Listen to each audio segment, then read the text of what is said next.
me be clear, House Democrats are down with NDP. We will make America more American by protecting our patriotic, courageous dreamers. If we ever close the door to new Americans, our leadership role in the world will soon be lost. Ronald Reagan. Republicans will always choose personal freedom over government control. I just want to start off by congratulating Nancy Pelosi on being elected Speaker of the House. It's a very, very great achievement. And hopefully we're going to work together and we're going to get lots of things done. And I think it's actually going to work out. I think it'll be a little bit different than a lot of people are thinking.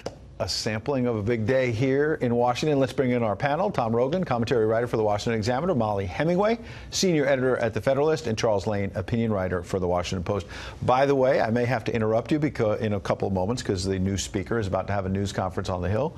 We are waiting for that, and we'll dip in whenever she starts speaking any moment now. But in the meantime, Charles, what do you think about the president saying, we're going to surprise a lot of people, we're going to get a lot of stuff done? It would be a surprise if he got a lot done with Nancy Pelosi, but, you know, it's an olive branch that he has extended to her before. There was the famous Chuck and Nancy Have a Great Idea episode a while back. Yes, it didn't last that long. But I think it's part of a strategy the White House has finally gotten around to of attempting to show the president is the one who wants to compromise and that the Democrats are the ones who are being intransigent here. And of course, that's all part of the larger game here in Washington, which is not about any kind of policy substance, but the politics of the shutdown, which is a blame game. And interestingly, I think both parties are a little uncertain right now about who will get blamed for this. They don't have a lot of good polling data to rely on. Public opinion about shutdown seems to be changing in terms of who automatically gets blamed. It used to be more the Republicans, not so much anymore. And so part of the reason I don't think the shutdown will end soon is that I think they're both still feeling their way about how the public is reacting. Molly, Charles hit on something interesting, which is there does usually historically there's been sort of this knee-jerk, the Republicans are to blame.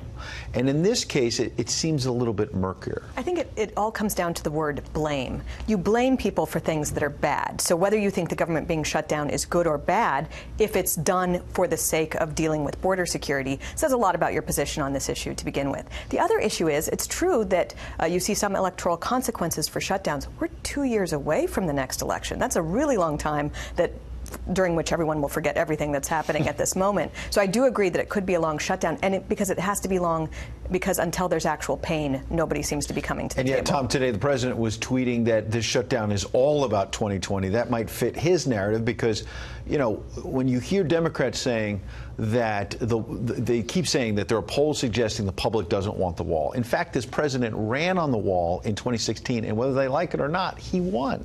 You know, we were discussing this, I think, the last time I was on the panel, and it's that point that President Trump clearly has a manifest interest in being seen to take a stand here, because as he goes towards re-election, the people that he most needs to consolidate are his base. It's always the case with the president. And on this, it's something so tangible, so obvious, which is why I think you see the theatrical element, the president's instinct for the Game of Thrones, you know, the poster he put out earlier on Instagram that the wall is coming. This narrative I think the president gets is so instrumentally important to his own electoral possibilities in 2020 that he cannot easily back away from it. And there is a new power dynamic to get at what Charles was saying about who's going to get the blame. It's not Republicans running everything now. Democrats have some responsibility to govern, and another issue they may confront, not just with the shutdown, is the potential for overreach with investigations of the president, but also take a listen to one of their new members as well as the incoming speaker. PAYGO is economically irresponsible.